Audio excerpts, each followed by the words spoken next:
What would make this an especially useful conversation for you today? Essentially, right now I just took my 6 out of 10 LSAT class from ETC test prep. I'm basically nearing the end of that. So I'm trying to make a plan as to what I'm going to do next.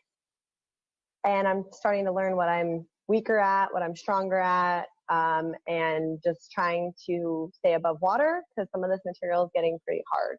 So basically, like my next step, I have an overall plan here to take the LSAT in April is my goal. So I've got like 6 months of a good amount of time. I just want to utilize my time wisely. So yeah, a plan. Sure. Well, it's great that you're allowing so much time to study for this exam. You know, even if you were starting from scratch right now for April, that would be a very good amount of time to achieve your fullest potential. Awesome. Now, where are you scoring right now and where do you want to get to? Sure. So I took my first timed diagnostic this weekend, actually, and I got a 153. I would like to move, at least 10 points, but ideally high 160s, 170. Mm-hmm. Cool. Great. So you're starting off in a good place and you want to get to a great place. I'd say the first thing is you really want to get a strong foundation in each of the sections of the exam. And I'm sure your course will give you a good overview, but you might want to take some time after that just to review all of the fundamentals from a different perspective, just to make sure that you really get how to solve each question type and what each one's asking you to do. I think that's kind of what I'm struggling with. Like I see the instructor do it and I'm like, I got it. But then when I go to do it by myself, I don't really have it. Yeah. Well, going to class alone isn't enough. That's like watching a video of someone else's perfect way to do it. Unless we're working with someone one-on-one, it's really up to you to hit the books on your own to make the most of everything you're covering. So if in one class they cover grouping games or ordering games, you should then go and do several games of each type, maybe even a dozen or two of each type to really solidify your understanding of that game and then seeing how it comes up in different contexts. Sure. Is that going to make me faster? Because that's another thing I'm really worried about is time. Yeah, it will make you faster. You get faster at things by getting better at them. And you get better at them by understanding how to apply the strategies and then on a deeper level, why the strategies themselves work. That's what helps you get 165 plus, is really coming to see the exam more from the test maker's perspective. But that requires you going into those questions and dissecting them. Absolutely. And is there like a method of madness? So my goal right now is to spend at least 15 minutes a day. So one problem at least per day, ideally more, of course. What should I, if I do LR on Tuesday, should I do AR on Wednesday? Should I do reading comp on Thursday? Do you have recommendations as to not to, overwhelm yourself, but to still, like you said, dive deeper into these questions? Yeah, sure. I'd say at the beginning, I like to recommend students focus on one particular question type for the majority. So maybe do half of your time on games one week and then a little bit on the other sections as well, just to rotate things and stay fresh. But I would have a particular focus each week or each day. And 15 minutes a day, that's like doing one game or one passage and then maybe reviewing it a little bit. But overall, for bigger study sessions, I would focus more and do several problems of the same type to really see the patterns. Absolutely. And when you say review, so review as in try to understand why you got the answer right or wrong, like what, because I'm hearing review a lot, right? What is quality review? Yeah. So that's really the biggest benefit of doing problems, is having the opportunity to figure out what you got wrong and why, or what gave you difficulty and why. And so review to me means you're sitting there with the problem and struggling through it untimed to dissect it. Meaning, let's say for logical reasoning, you look at the stimulus. Was it something in the stimulus that tripped you up? Was it complex language? Was it the word unless? Was it lots of conditionals? Was it the failure of the test makers to include conditional indicator words or evidence conclusion indicator words? And then figuring out how you could spot which one is which. What's the evidence? What's the conclusion? What's the necessary? What's the sufficient? And if it's not the stimulus, was it an unfamiliar question stem wording? Or most likely was it in the answer choices? And then for the choices, what was tempting about the wrong answer that made you pick it? And what ultimately makes it wrong?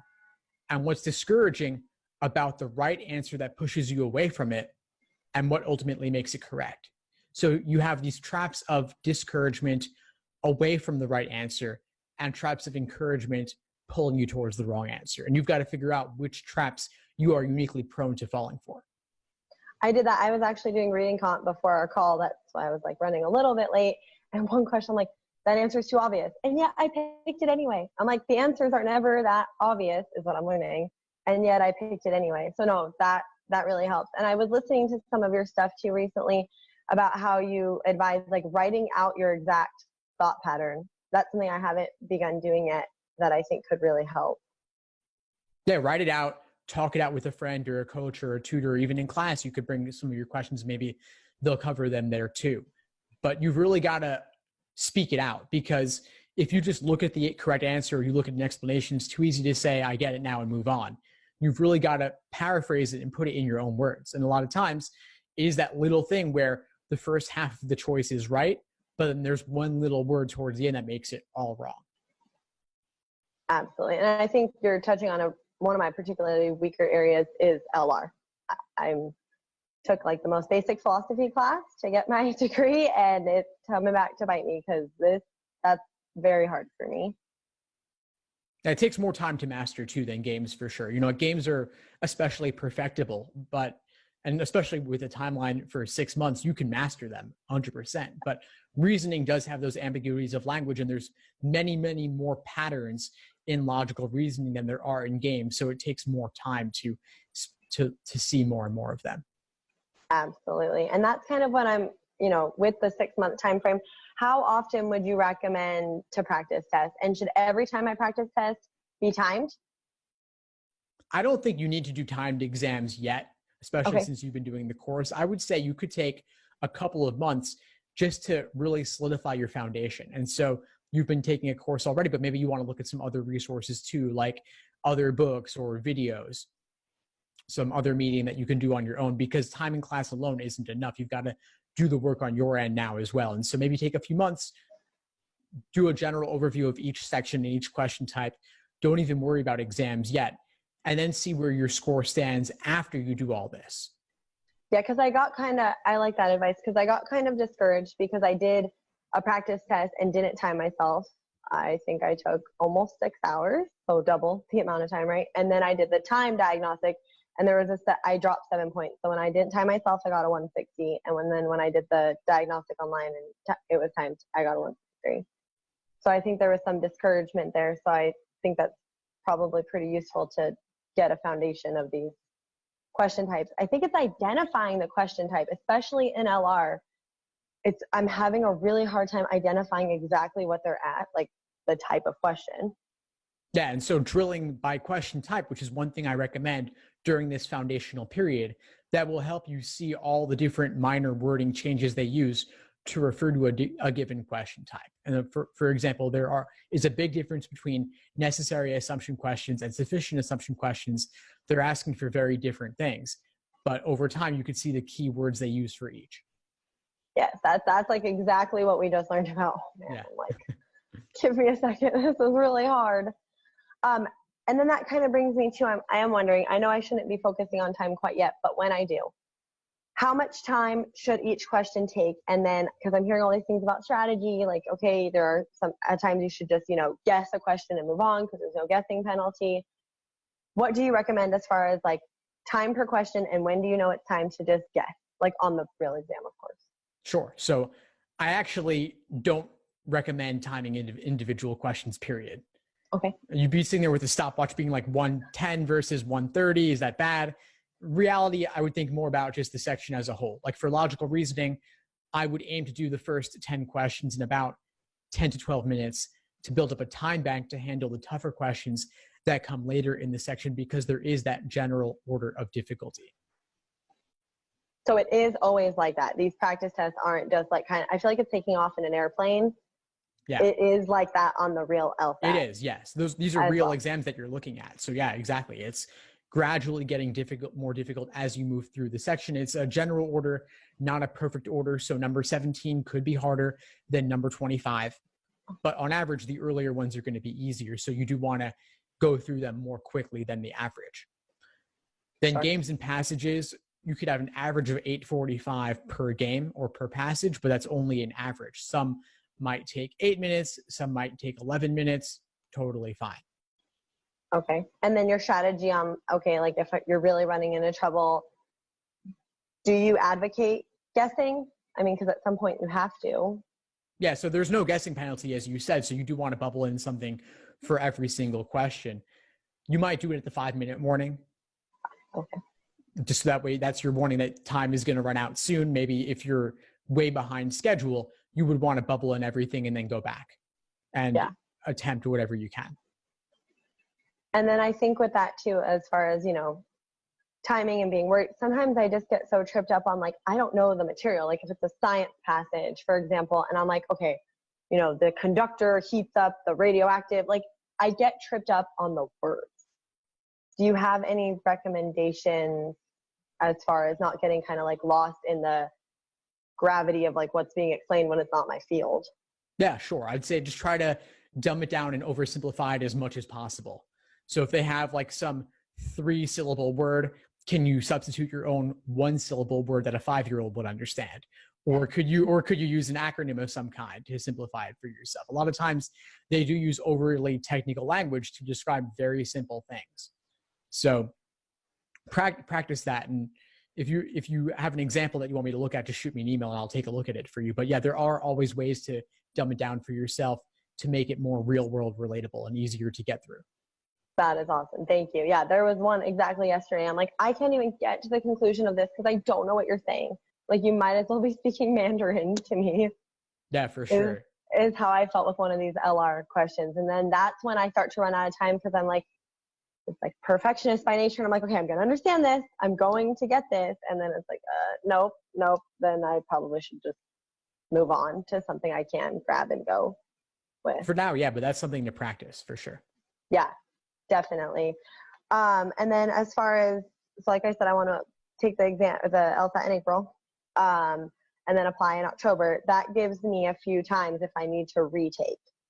What is your opinion on retakes? I don't want to go into this thing like, oh, I'm going to have to retake it, of course.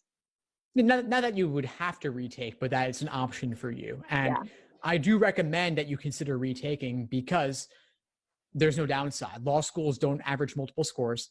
They only take the highest. And so through luck alone, you might do a few points better. There's a margin of error or a score band of 3.5 points on each end. So let's say that you deserved a 160 and that was your true aptitude. You might get a 163 one day or a 157 the following day. But a 163 will open far more doors for you than a 160 would. So if you took it in April, got your 160, which is maybe what you deserved, but you retook in June and got a 163, you could apply and have a 163 and that would be awesome. So I would say that you consider retakes as an option, no matter what. Not that you should retake just for the sake of doing so, but if you have no official score on record yet, no takes on record yet, no cancellations yet, it's not a bad idea to retake, especially if you would still be able to apply at the very beginning of the cycle just the same.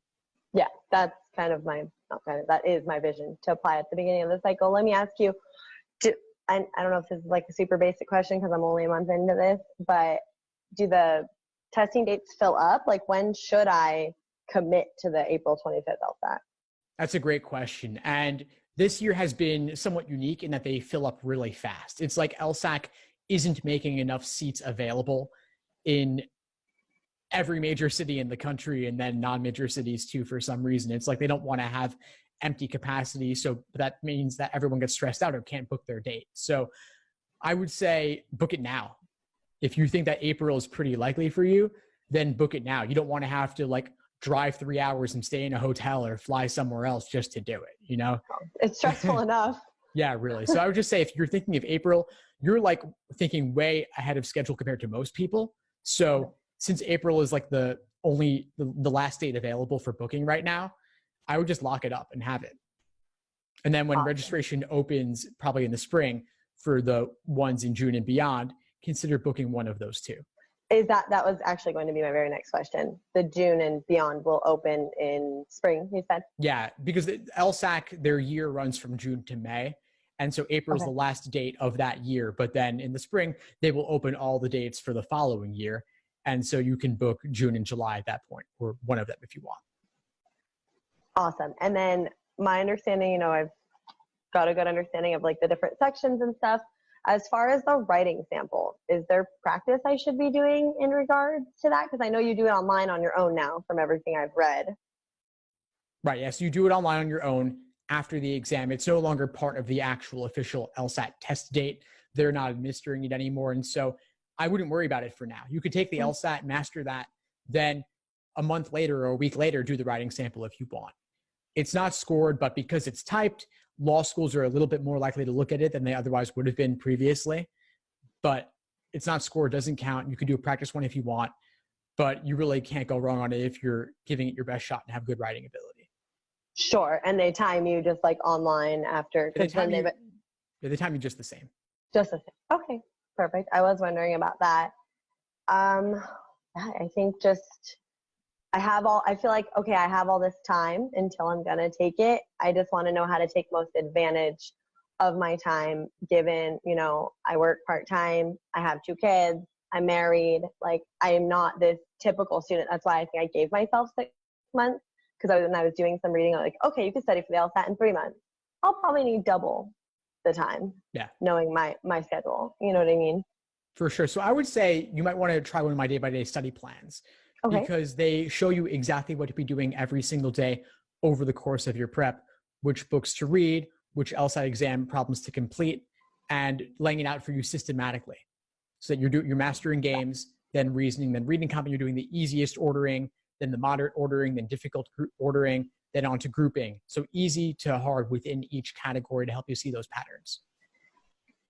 I love that idea. Something, yeah, day by day. Exactly. Because like once this class ends, I don't want to just be like, okay, I'm done. Like it's taught me so much, but like you said, just sitting there for 3 hours and absorbing it isn't sufficient to get me to do it on my own. Yeah. And if you're shooting for April, then the class is really just the beginning of exposing you to the material. But then if you really want to achieve your goal score, it's really a question of putting in the time to learn the material. And when you have other obligations, it's harder. So it's great that you're allowing yourself a longer timeline. That's exactly what I use it for. Like, okay, this is going to force me to sit down for 3 hours, you know what I mean? And learn how to take this test and, strategies and what's on it and whatnot. But no, I like that day by day plan a lot. Sorry, I'm just glancing at my questions I wrote down for you. Yeah, sure.